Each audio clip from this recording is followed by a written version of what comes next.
This is Vietnamese coffee. No, okay. Ligo mo. Sauce. Ganyan. So, take a bite nitong patty mo, pork patty.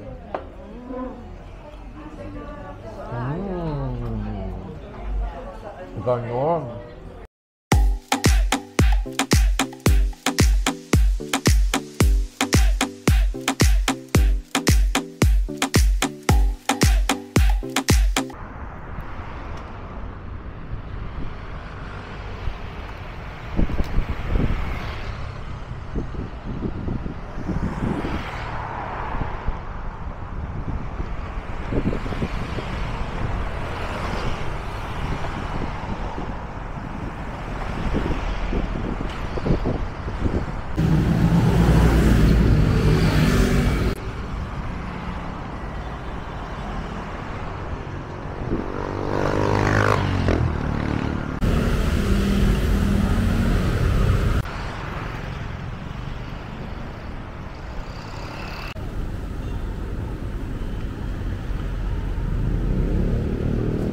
Hi everyone, my name is Nico and welcome to The Spec. This is the vlog where we talk about all the life spectacles out there, which include food, places, ideas, entertainment, people, anything under the sun that makes us say that life is spectacular. So in this video, what I'd like to do is to share with you and not gatekeep anything anymore. So nasubukan ko tong authentic Vietnamese restaurant here in Poblacion. And before I reveal that, I'd like to share with you a story as to how and why I tried this Vietnamese restaurant. Kasi sobrang underrated niya. Hindi siya yung typical na Vietnamese restaurant here. And it's the only Vietnamese restaurant here in Makati that has this Vietnamese food na na-try ko sa Hanoi. So when I was in Hanoi, umiikot-ikot ako doon. I was looking for food. And usually, ang binibili talaga ng mga tao ay pho, tapos yung banh mi. But when I tried, going to this particular restaurant, nakita ko yung parang mas kilala sila dun sa particular food na yun. And when I tried it out, it was really good. So this is something that I'd like to share with you in this vlog. And I'd like to show also that this restaurant is authentic. Even yung mga owners at yung mga servers are actually from Vietnam, from Hanoi specifically. So supposedly, imimit ko yung friend kong si Vanessa. Sabi ko, try natin ng Vietnamese na restaurant na to. And andito muna ako sa Century City Mall. Nag-iikot-ikot lang ako habang nag-aantay sa kanya kasi galing pa siyang Cavite. So, I'll kill time. Ang oras naman namin is around 4. So, okay lang, chill lang tayo today. So, and Century City Mall is just a walk away to this restaurant. Before ko siya i-reveal, magpa-teaser muna tayo. So, ikot-ikot muna ako dito sa Century City Mall at maghanap ako dito ng arcade. Meron silang claw machine dito. Another spectacle. I'd like to do a video on that also, no? Yung spectacle ng claw machine. Kasi really na-addict ako sa claw machine for some reason. So, anyway. But this video or this vlog will just showcase yung Vietnamese restaurant na yun, specifically yung food na gusto kong i-share sa inyo. So, tara! So, I'm on my way to the Vietnamese food place. Andun na yung friend kong si Van. So, walking distance lang talaga siya. Kawid lang ako sa gate.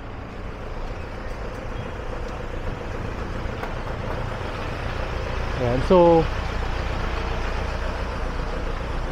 basically, this is along JP Rizal, and the exact address is 925 JP Rizal, Poblacion. Right, yan, super lapit na ako.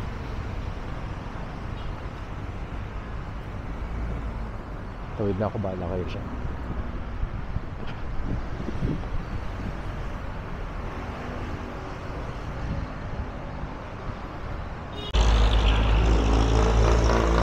So siguro landmark lang niya right before ka tumawid ng Makati-Mandaluyong Bridge. Kakanan ka, and then that's JP Rizal already. So dito ako tumatawid at I'm gonna show you. And ito siya. Now, JP Rizal is over there. This is Burgos Street. Sa kahabaan ng Burgos. Tawid lang tayo.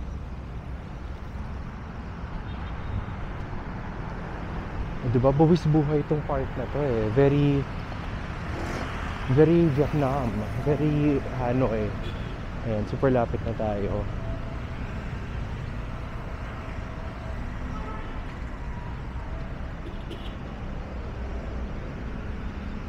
So, another landmark is itong Hop In. And then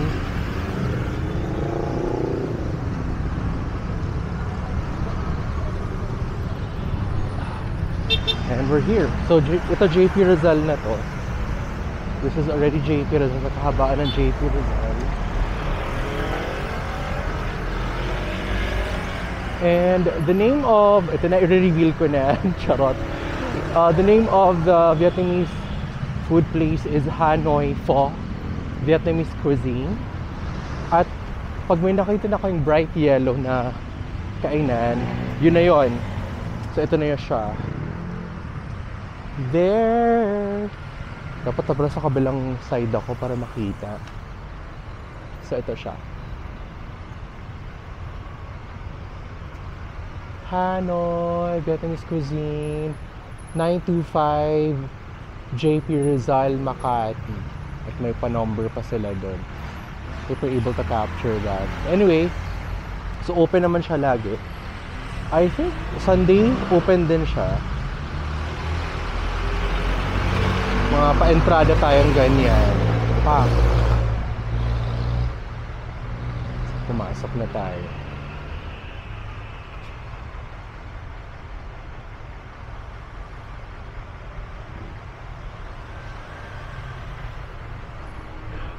Ayan yung si Vanessa. Hello. Alright, ito, papasok tayo dito.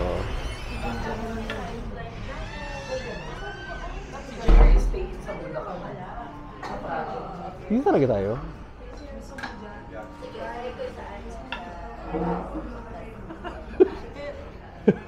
Kaya pala dito siya umupo kasi may pa-eme dito sa kabila. Ganda today. Wait, ka-date ka ba? Dahil dumating ako last week. I love it. Nag-wash siya ng Perfect. Okay, wait lang. So, i-view lang, papakita natin sa mga nanonood ng vlog na to. This is how it looks like. Nahiya ako mag-vlog kasi may mga tao na dito. Ay, may pa-Christmas tree. First kong kain, doon kami pumesto, may lamesa dyan.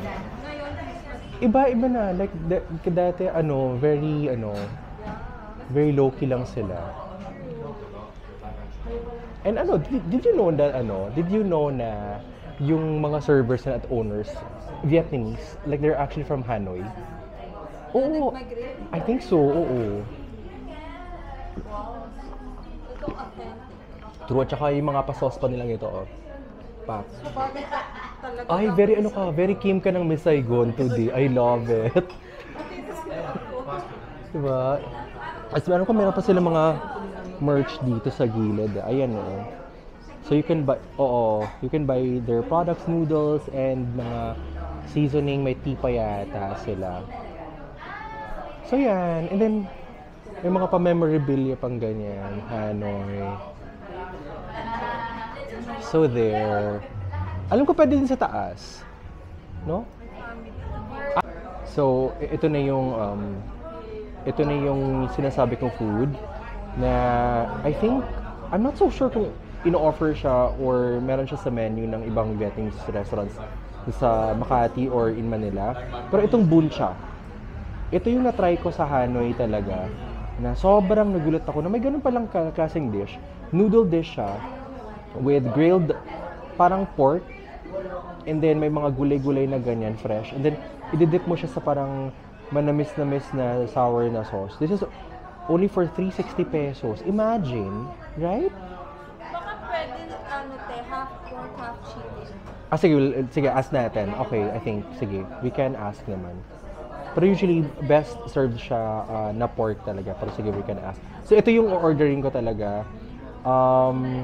a bit of spectacle dun sa parang memories talaga in Hanoi. Nag-Hanoi ako. Yun yung una kong natikman talaga. And never ako nag-banh mi, never ako ano to usually, mga spring roll or pho. Nung ito yung in-offer sa isang restaurant doon sa Hanoi na ito lang yung pinipilahan ng mga tao, ito lang pinupuntahan talaga. So, oo, tapos siguro after a few weeks siguro, after a month siguro nang galing pa akong Hanoi, bigla ako nag-crave. So, nag-search ako ng Google. Sabi ko, saan ako makakanap ng buncha dito sa Manila? And ito lang yung restaurant na lumabas, na malapit sa bahay kasi Makati poblasyon. Pero, wala na. Ito lang yung only branch nila. I think so. Oh. So, there. So, yung buncha yung o-orderin natin dito sa Hanoi Pho Vietnamese cuisine. Kompleto talaga yung paano natin. Gusto mo yung vibe dito? Diba? Very red. Nag-fit ka sa sa backdrop. T-shirt at bukas. Pretty ka today. I love it. Fresh na fresh. Nag-facial wash talaga ako dahil. Perfect. Plus sila, kasama. Anyway, so order na tayo. May mga pa-condiments pa silang ganito. Bigyan ko na lang. Yes. One buncha, one chicken rice, Okay. one strawberry. Okay. Wala. Ay, magdadrink pala ako, sir. Wait lang. Ano yung bestseller na drink niya dito? Sorry. Eto. Ito pwede po siyang ice po. Pero ano to, sir? Egg coffee ba to? Fresh milk. Fresh milk lang. Pero ano yung pinaka-Vietnamese coffee natin dito? Black coffee tsaka brown coffee. Pwede siyang cold, sir, no? Ice. Sige, sir, ito akin. Mag-ice tayo. May ganito. Ay, may egg coffee sila dahil. Ayaw mo to? Natry mo na egg coffee? No. Gusto mo mag-coffee? Or wag? Sige, wag. Ito na lang akin. Yun lang, sir. Ice. Salamat. Mabait, pero yung hirap siya. Parang hirap. Si Joyce ba to? Financial.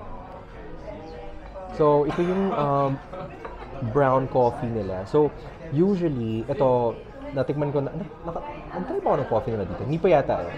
So, in Vietnam, I just wanna share that in Vietnam, dun lang ako nagkaroon ng standard talaga of coffee. Kasi sa Hanoi, like, ayan na! Thank you. Wait! Hello! Buncha, here. So, this is their bestseller, buncha. Hey! And then yung chicken ni Vanessa. Sir, pwede pa picture ka? And so, this is what they call buncha. So, this is grilled pork. Para siyang sort of patty. Pero pork tong nandito. And then rice noodles. Then meron silang parang sweet, sour, and a bit spicy na parang sauce. Parang sabaw. So, ang idea is, itong noodles, ilalagay mo dito, isa-soak mo dito. Then, dun mo siya kakainin. And then, slowly, itong meat, kakainin mo siya using chopstick, gano'n. So, gano'n yung eksena. So, ang nuances dito, dito sa pagkain itong buncha in Hanoi, in Vietnam. So, if you're in the northern part, ang eksena is, yung sauce, or yung sort of sauce na medyo sabaw, ilalagay mo siya dito sa noodles and then kainin mo yung noodles separately, parang ganon. Then sasabayan mo siya nitong meat. Ngayon, if you're in the mid part of Vietnam, pa south, parang yung noodles ilulubog mo dito or isasok mo dito. Ako, I prefer na ilulubog siya dito kasi mahilig ako na medyo masabaw talaga. So siguro yun yung eksena. O diba? So for 360 pesos, imagine mo, tapos meron kang Vietnamese coffee. Next naman, itong Vietnamese coffee na distract tayo dun sa pagdating ng order. So this is their black coffee. Since Hanoi ako, doon ako nagkaroon ng standard talaga for coffee. Kasi talaga mapait yung kape nila dahil. And since then, parang pag nagko-coffee ako in coffee shops, yun na yung standard ko talaga. Kung hindi ko na malasahan yung kape na yon, to me, it's not enough. Ito, I think this is authentic Vietnamese coffee. Kasi usually sa Vietnamese coffee, meron silang condensed milk sa bottom. And then black coffee. Ito na yung pinaka-coffee, brewed coffee talaga to. Pait to, sobra. Baka sobra. Kaya may gana. Oo. So, ano siya, brown coffee siya, imimix mo siya. So, ano ba to? Yan. So, imimix natin siya para magiging brown coffee po siya. So, hindi mo iinumin straight yung condensed. Kasi, syempre, ang malalasahan mo, condensed lang. Diba? And then, pag tinikman natin siya, ang ano naman na itong straw na to, nakakairita. Charot. So, mimix natin siyang gano'n.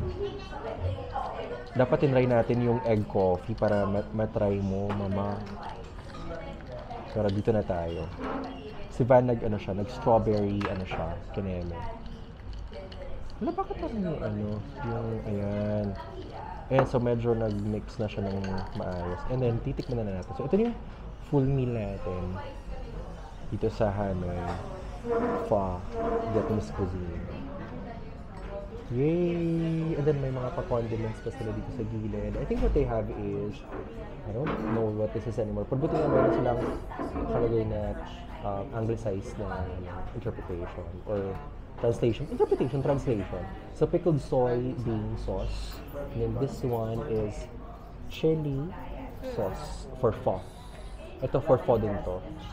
Yeah. Pero dito meron na siyang sauce. Itong boon siya, meron na siyang nakabowl na sauce na ganyan. Hindi mo na silang pa-condiment dito. Oh, what is this? Hindi ko alam. Ito chili. Chili din siya. Ang galing. Pakita naman chili. May tsura. Yan. Chili. Diba? Dito kami sa gilid. Very authentic yung experience kasi dito kami sa gilid-gilid. Yay! So, taste test na tayo. Kakain na po tayo.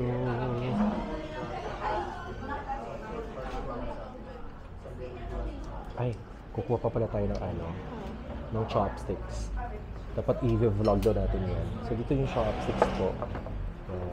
Magka-chopsticks ka? Right. Yan, very authentic yung pa-experience. So, tignan mo. Try ko din. Yes. Try mo lang. Pwede sa puno. Tama! Yes, magiging Kim ka ng Miss Saigon. Chopstick po tayo. Gaga. Ayan, so, ita-try muna natin. So, mag-cleanse muna tayo ng palate. Cleanse ng palate! So, itong brown coffee nila with the Vietnamese coffee. Ako, I'm expecting na to. The first time na punta ko dito, hindi ko na-try ito. Iba yata ang drink na tinry ko. So, nag-bunsha din ako nung last time yun. This is Vietnamese coffee. Now, okay. Ligwan mo. Like, pait talaga siya. Like, yan yung authentic talaga na yun. Right? Like, oo. Like, Starbucks cannot. Nag-mention ako ng brand ulit. Sarap. Okay. So, coffee, check. Itong bunsha, the first time I came here, nasatisfy na talaga ako. Masarap siya. Ngayon, let's see kung same pa rin ba yung lasa niya. At will it give me the nostalgia? Nostalgia talaga or yung parang experience ko sa Hanoi. Kasi napupunta ako dito. Will it bring you back to Vietnam? Correct. Will it bring me to Vietnam and Hanoi? Although, ang napansin ko dito, kumonti na lang yung parang drinks nila. Kasi pumunta ko last time, marami to eh. Ngayon kumonti na lang siya. Nung nag-Hanoi ako, ang dami. Like parang kambing doon kumakain sa gilid ng kalye.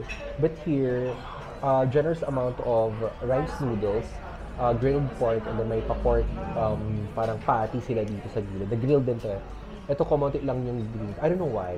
Siguro, kasi marami ng tao. Diba? So ngayon, ang gagawin natin ay... dinampot lang naman nila yun sa... dinampot na daw sa gilid.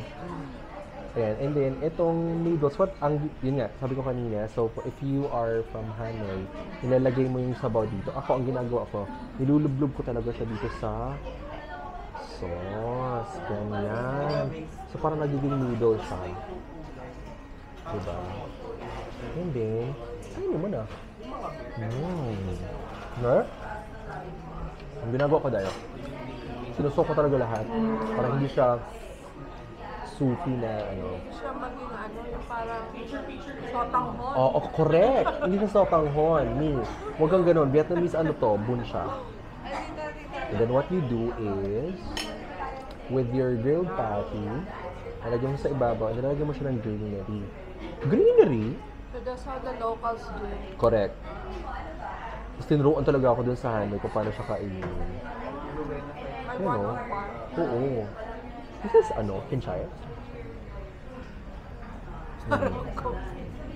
Ang tawag ko doon, kambing. And then, take a bite nitong patty mo, pork patty.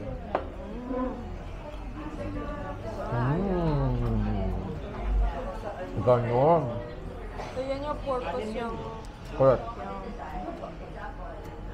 Okay. Others may find this a bit off and weird, pero sabi nyo sa Hanoi, if you prefer it that way, go ahead. Na. Ako Or ganyan. pwede ilagay... Depende sa'yo. Okay. Sarap. Masarap ka. Ang tikman naman natin ay itong grilled pork naman. Again, ay kulit. Sige, ubusin ko muna yung noodles kasi medyo umaapaw na siya. Lagyan natin ng greenery. Meron pa sila ibang mga lettuce na tong iba. Okay, sige, fine. So, pwede tayong kumain ng lettuce. Rekta mo siya. Pwede siyang gawing salgyu. Ganyan. Yeah. Pwede mo na ano sa... Yan.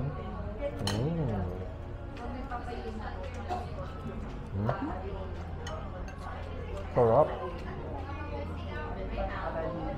So yung lasa niya talaga, yung lasa ng pork, yung pagka-oily niya, ay grilled naman siya. Yung pagka-grill niya, then yung pagka-savory niya, tsaka yung pagka-namis-namis ng sauce, nagko-complement. Yun yung maganda dito. Kaya favorite ko siya. So naglalaban yung alap, lasa ng ihaw, tsaka ng tamis ng sauce. Perfect. Yun yung lasa na. So this is bone siya. So there. Then, bawasan ko muna yung noodles. Ayan. Mag-Vietnamese coffee ka. Ganon! Perfect! So I think this is the whole spectacle dito sa Hanoi Pho. It still brings me back to Hanoi, plate is definitely. like this. Ay, oo, di ba? Very authentic. Mga padahon.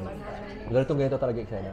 Ang difference is dito medyo restaurant yung feels. Doon talaga sa Hanoi, talagang kalye. Yeah. Pero it's still giving me the same happiness and spectacle.